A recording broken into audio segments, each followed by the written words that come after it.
दिनै 19 जुलाइ 2022 इं मायथाइ मंगलबाराव उदालगुरि जिल्लानि सिङाव थानाय रौता लालपुराव आसामनि गिबि मन्थ्रि डक्टर हिमन्त शर्माया 25 मेगावाटनि सलार मोब्लिब बिथांखिनि बेखेवनानै होयो। बे बिथांखिनि गेजेरजों बुहुमनि आबहावाया सोलायलांदों जाहोनाव आबहावाखौ गोग्गोथि लाखिनो थाखाय सलार मोब्लिब गोहोनि गोनां होनना बुंथि आसामनि गिबि मन्थ्रि डक्टर हिमन्त शर्माया।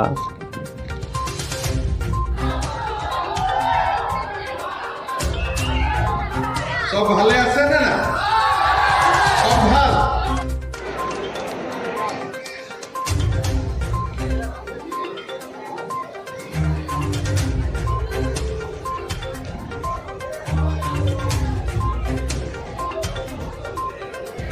আমাৰ ৰাজ্যখনৰ ওদালগুৰি জিলাৰ লালপুলত 25 মেগাৱাট সম্পন্ন সোলাৰ এনাৰ্জিৰ প্ৰকল্প এটা আনুষ্ঠানিকভাৱে উদ্বোধন কৰা হয়। যোৱা কেইদিনমান আগতে আমগুৰিত আমি এটা 75 মেগাৱাটৰ সোলাৰ পাৱাৰ উদ্বোধন কৰিছিলোঁ। আজি ওদালগুৰিত উদ্বোধন হ'ল। অহাকালি বকোত আৰু এটা 25 মেগাৱাট ক্ষমতা সম্পন্ন সৌৰ প্ৰকল্প আমি উদ্বোধন কৰিম। তাৰ পৰৱৰ্তী পৰ্যায়ত শিলচৰ আৰু নগাঁও জিলাতো আৰু দুটা 25 মেগাৱাটৰ প্ৰকল্প প্ৰস্তুত হৈ আছে। ৰুফটপ সোলাৰ আৰু আন সৰু সুৰা দুই এটা সোলাৰ প্ৰজেক্ট মিলি অসমত টোটেল সোলাৰ কেপাচিটি 215 মেগাৱাটলৈ বৃদ্ধি হ'ব। ইয়াৰ উপৰিও ভাৰত চৰকাৰৰ এটা প্ৰতিষ্ঠান নেইভেলি লিগনাইট কৰ্পৰেশ্যন, তেওঁলোকৰ লগত আমি 1000 মেগাৱাট সোলাৰ পাৱাৰ উৎপাদনৰ বাবে দুই এদিনতে এখন মেমৰেণ্ডাম অফ আণ্ডাৰষ্টেণ্ডিং কৰিম আৰু ৰাজ্য চৰকাৰে নিজৰ পুঁজিৰে আৰু 1000 সোলাৰ পাৱাৰ উৎপাদনৰ এটা অভিলাষী লক্ষ্য বান্ধি লৈছে। ভাৰত চৰকাৰৰ আন এটা প্ৰতিষ্ঠানৰ সৈতেও আমাৰ আলোচনা হৈ আছে অতিৰিক্তকৈ আৰু 5000 মেগাৱাট বিদ্যুৎ উৎপাদন কৰাৰ বাবে।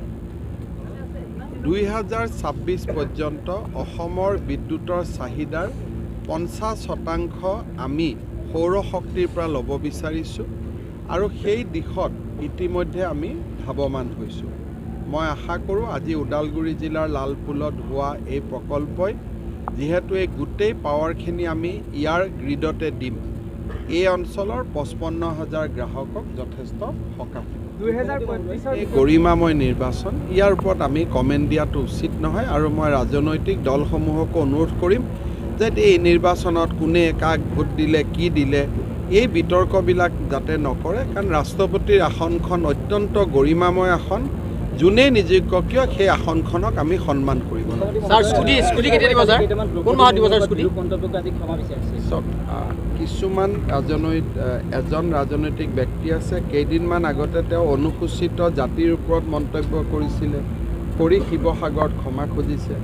যোৱাকালি আদিবাসী ৰাইজৰ ওপৰত মতামত কৰিছে, তাৰ ওপৰত ক্ষমা খুজিছে। কোৰ্টত যেতিয়া কেছ হয়, মোৰ ওপৰত আগত দিয়া অভিযোগবিলাক কোৰ্টত তেওঁ কয় মই কোৱা নাছিলোঁ বুলি, পেপাৰখনেহে ভুল কৰি লিখিছিল বুলি। গতিকে এনেকুৱা ধৰণৰ চৰিত্ৰসমূহ অসমৰ ৰাইজে জানে। মোৰ কথাটো হ'ল যে মানুহৰ কথাই হৈছে শিলৰ ৰেখা, বাৰে বাৰে উজতি খাব নালাগে।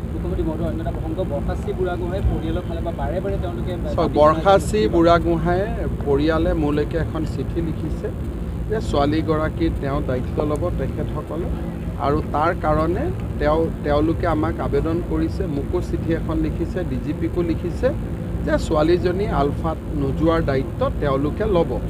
যদি দেউতাক মাকে দায়িত্ব লয় তাতকৈতো আৰু ভাল কথা একো হ'ব নোৱাৰে। মুক্তিটো হাইকোৰ্টে দিব লাগিব। হাইকোৰ্টত আমি কথাখিনি ক'ম যে দেউতাক মাকে দায়িত্ব লৈছে, এতিয়া ন্যায়ালয়ে বিচাৰিলে জামিন